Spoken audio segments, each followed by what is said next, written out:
yang kedua berarti kali ya, kemarin kan yang pertama. Sekarang kita akan membahas mengenai sejarah mobil. Nah, tadi ceritanya kan ketika saya masuk mobil itu kan diceritain sejarah mobil. Jadi dulu katanya bukan mobil kali namanya. Nah, dari awal dulu lah. Tahun berapa kali? Kalau kita, ya assalamualaikum warahmatullahi wabarakatuh. Waalaikumsalam warahmatullahi Kalau kita wabarakatuh. mengulas kembali sejarah dulunya, orang ingat tinggal baru Ya, silakan gitu.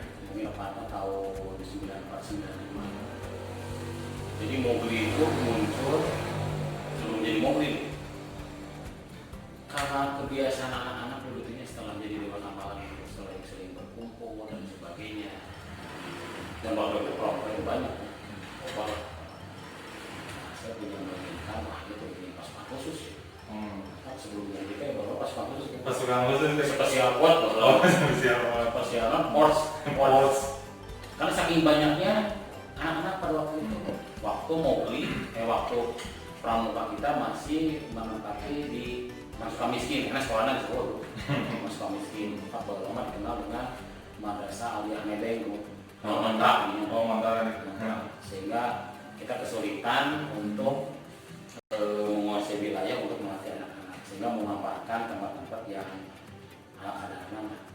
Tapi semangat anak-anak begitu bagus, dan karena keaktifannya sampai malam minggu camping terus tiap malam minggu nih. Dari mulai Batu Kuda Pikasianen sampai ke Kayangan. Ramai. Jadi kita mah sekolah teh untung di Berejen Gunungan gitu ya. Kan beda waktu kita berada di Mansatunya, waktu di Mancijerah kita terbuka gunung, mulai camping kudu ke mana, kudu ke Lagada, kudu ke Ciwidey, jadi makan waktu yang lama dan gak enak. Nah, ketika Mandua muncul di daerah Bandung Timur, di Berejen Gunungan, sehingga aktivitas pramuka pada waktu itu ulin ya. Lebih dekat kalinya. Itu udah kabar kuda ya, berkuda bahulah lah. Boleh meninggalkan batu kuda teh pengen sih. Cara macam yang era ninggal jika bangkok. Boleh mah sulit. Sehingga campingnya di bawah kowe. Enggak boleh mah sulit ke atas. Karena kecil-kecilan kan juga mestinya angker lah. Sebab kebiasaan anak-anak pramuka di rumah ada tabur alam. Tabur alam. Tabur alam teh dua, sepertinya dua. Jalan Sutra dan jalan air. Jalan Sutra dulu yang dilewat dari mulai Start Jaya gitu sampai ke Sukawana, sampai ke Curug Cimahi. Curug Cimahi kan tembus ke sana. Lempang halaman. Wah, itu Jalan Sutra sebenarnya. Jalan Sutra. Nah, kemudian ada jalan kedua sebenarnya jalan air. Yaitu dari mulai Pasar Gandok yang nama air Ganesanya. Mau di ITB. ITB nya. Sabuka. Ganesa lah, Gunung Ganesa gitu ya. Nah, bisa turunnya dari situ karena itu makan Curug Sungai Cikapundung. Nah, perjalanannya dari situ sampai tembus ke mana? Ke Batu ke Gua Pakar. Itu jalan air. Masih kena asli loh. Kena naik perumahan air. Dago Giri kan? Masuknya Dago Giri. Yang mungkin aja ada bolang cak mana ada Giri, bolang cak air. Cak air. Sampai itu tahun salapan. Dan itu dulu teh rute anak-anak pramuka senior kita waktu di Mancijerah. Jadi Mancijerah teh punya tradisi tabur alam, lempangan. Tapi misalnya jalur sungai, 2 jalur sutra, 2 jalur sungai. Nah, karena anak-anak ini kompaknya, nah akhirnya saya terbesit lah. Karena saya dulu terpengaruh dengan kegiatan alam terbuka, karena pernah saya ikutan di Pisah Kota Bandung, walaupun tidak menjadi anggota, ada bola macam Baduy itu. Jadi perjalanan jauh, lompat dari Gunung Ciremai sampai Kota Bandung itu kan perlu biaya. Tapi dari keilmuan lapangannya, alhamdulillah, belum lagi terpengaruh dengan membaca buku dari Wanadri, ngobrol dengan orang Wanadri. Berarti hampir menjiwai. Jadi akhirnya saya terjiwai oleh 2-3 dimensi Wanadri, Kota Bandung dan kepramukaan. Nah, saya didik dari 3 metode sehingga menginginkan anak-anak juga ini harus terpola karena kegiatan supaya campingnya dapat tanggung tapi tidak terbentuk. Ya, betul. Bisa jadi masalah di kemudian harinya. Makanya saya pada waktu malam hari tidak sengaja itu baca buku karangan Rudyard Kipling yang menceritakan anak manusia yang diasuh oleh induk serigala dengan nama Mowgli. Ya, kalau di Inggris mungkin Tarzan gitu ya. Tapi kita tidak mengambil Tarzan, kalau mau diasuh ke monyet.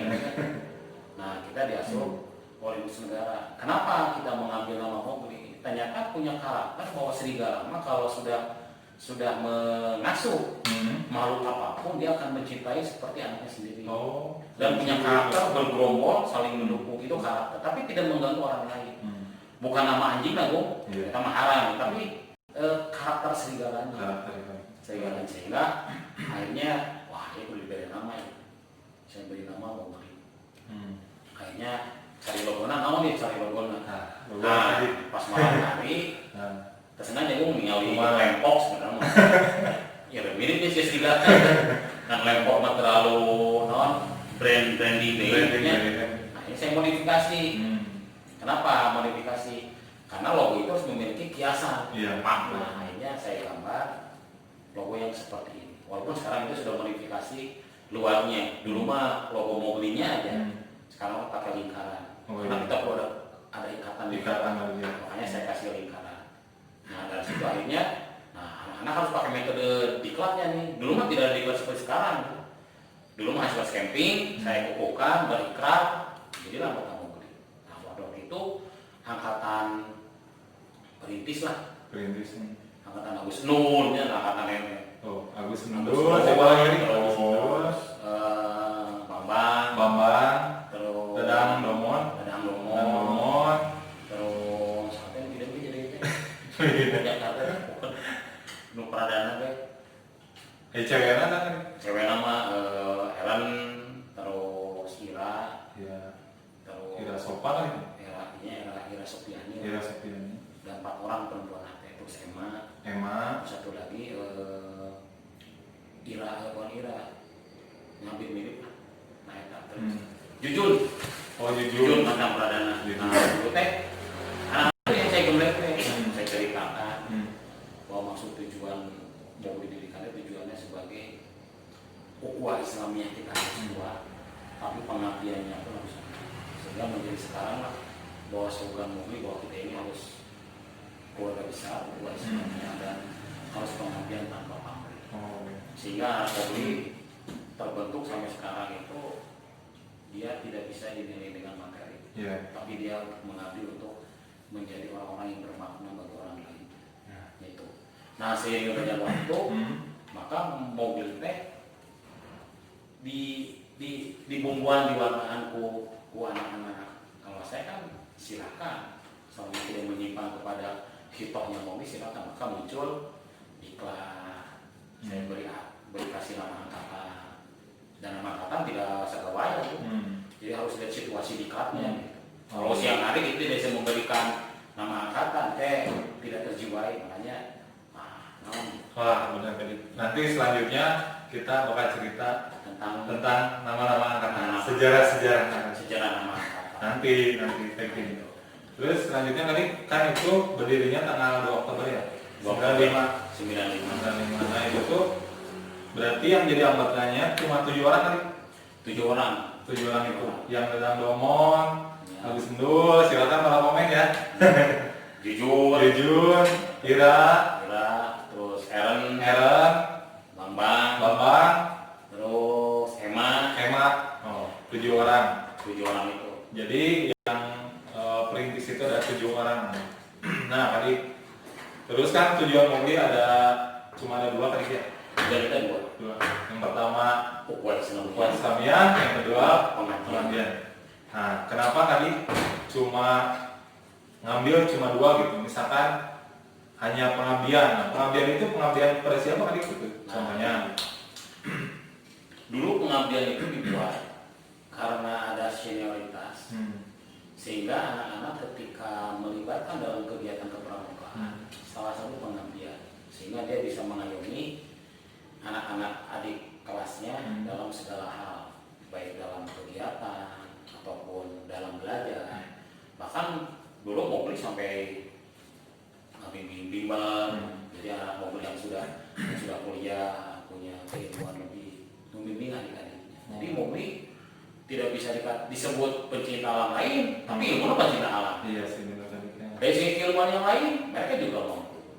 Jadi istilahnya Mowgli itu hidup di kondisi apapun dia akan hidup. Kenapa? Karena punya prinsip Mowgli itu kamu itu Mowgli. Jadi latihnya harus jadi orang yang bermakna buat orang lain. Sehingga kamu yang harus kuat, harus memiliki kemampuan itu dan ikhlas. Makanya ukhuwah Islam itu yang menjadi kekuatan kita sehingga kita bisa mengabdi ke orang lain itu dengan ikhlas. Itu makanya kata Mowgli tidak sama dengan yang lain. Pantesan dari kan sekarang kan Mowgli udah sampai ke angkatan berapa ya? Hampir 27 kayaknya. Angkatan 27. Hampir lupa itu tuh hampir 1000 orang kan ya? Ada kalau dihitung mungkin sampai seperti itu gitu. Dari yang aktif dan non aktif. Tapi sebenarnya dengan adanya video ini jadi bisa mengobati teman-teman yang kangen sih, seperti orang yang dulu gitu, misalkan suka aktif atau misalnya pengen tahu kabar Kadin, kemarin sehat. Seperti lah. Ya mungkin kalau saya membina kan Ya. seperti anak sendiri. Jadi mengawalnya bukan tanpa isi. Jadi jiwa ini harus ada chemistry. Sehingga mewujudkan ukhuwah itu harus muncul dari hati. Jadi itu kuncinya. Sehingga ya alhamdulillah kalau anak-anak yang saya imani masih siapa sih tadi? Kalau saya kan itu juga tidak mau dihargai, tidak. Justru yang mencetuskan harus sultan bukan saya, tapi anak Mowgli sendiri. Itu suatu penghormatan bagi saya. Sebab apa?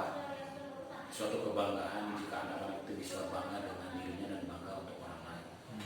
Itu kekuatan kita.